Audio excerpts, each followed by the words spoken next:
What's going on, YouTube? Welcome back to the channel. We've been working on the 911 for maybe a couple of weeks now, taking a little bit of footage here and there, but let me show you what we're up to. Just got finished cutting up the deck lid for the 911. It now closes. Granted, it doesn't close all the way, but it's pretty dang close. So you have to cut quite a bit for the fitment for the air intake, but it is what it is. That's gonna be part of this cutting you see. So it's kind of unfortunate, but you know, with swapped cars, nothing's gonna fit 100%, and eventually somebody will come up with a solution for all of that. Until then, that's what we're running. We're also doing the electric power steering pump. I got this from Bayside Fabrications. I think it was $900. Honestly, so far it's an awesome kit. I just removed the CD changer. Probably gonna remount that right here and just extend the wiring to it like that, and then just mount this right over here like that. All right, we got the 6 CD changer out. We are now removing some of this beauty covers.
So here we have it. Now we have it mounted.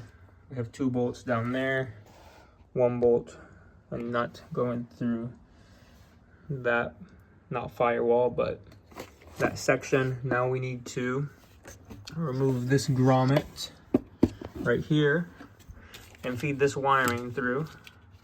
So we're probably going to cut a little bit right here and feed it through. Now we have the wires coming through the firewall from over here. Power will go onto this power terminal. Over here, the negative is running alongside the battery. I'm gonna go over there. Still need to figure out what I want my signal wires to go to, but just trying to get it plumbed up for now. All right, we have the CD changer mounted with a bracket for it. We need to mount the actual CD changer.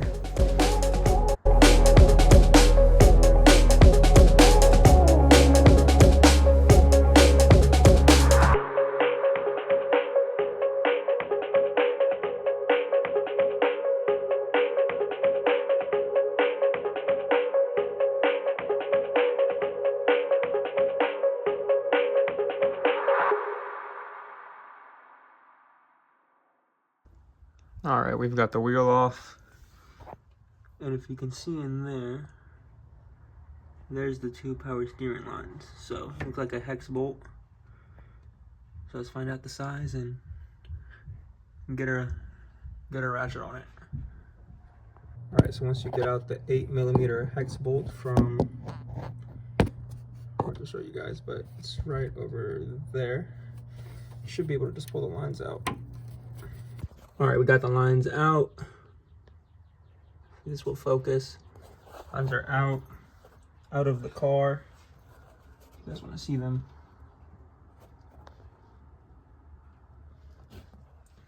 We have 2 lines, or 2 holes drilled up here. The new lines are fed. We're gonna have to insert them, but first, let's get it set up over here. Have to vacuum up a little bit and then insert them through here. All right, the fittings are on. Need to put on the O-rings on the fittings down there, but it's tight up here as well. Running back to the pump. All right, so we got them in. It's a pain to get them in because of the bolt. It's hard to get it started. So pull out the lines, put on the clamp, and then start the bolt, and it'll pull the lines in. That way you can get the bolt started. Because if you look, it's gonna be a pain to get the bolt past the little fillet or the chamfer on that nut. So pull them out halfway, get it started, clamp it down. And practically from there, you're good. Got our lines ran, got them plumbed. Now we just gotta fill it up with fluid and wire up the signal and trigger. All right, so we're working on the electrical for the 12-volt signal for the electrical steering. I've decided to tap into fuse C9. It is the headlight washer system. It is a 25 amp fuse that is positioned right here, C9. This top wire, or this bottom wire, is the 12-volt feed from ignition, and it goes through the fuse and then comes out to this wire.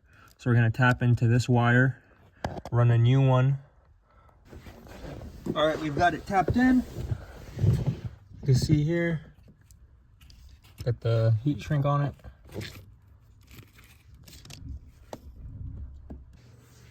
All right, we have the wire ran, zip tied.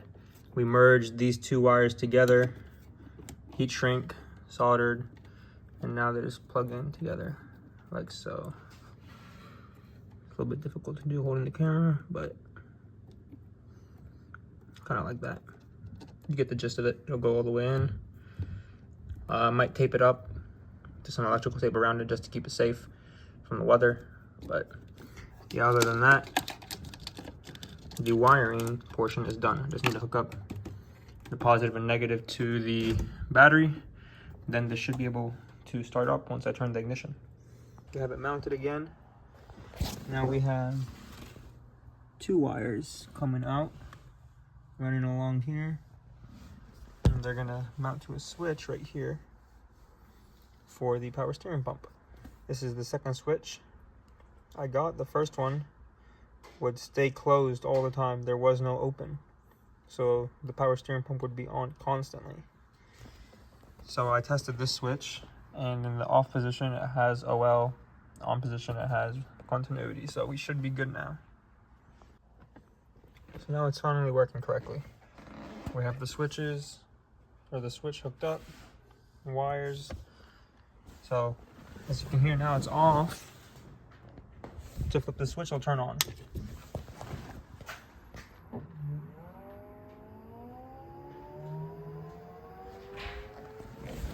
And once I turn it off, it turns off. I just installed the plastic trim. We also grounded the switch. So now when it's on, the light is on. So you won't forget it at night. But you hear it. Switch on, off, almost immediate. So that's what we got. Now we gotta put back on the covers, then we're good to go. All right, guys, I want to thank you guys for watching the video. I did forget to mention the 2 wires you see running underneath the dash to the switch.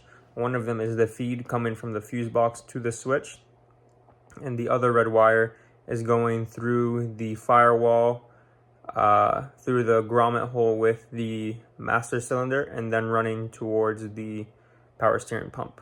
So whenever the switch is on, the power is going through there and then getting to the pump.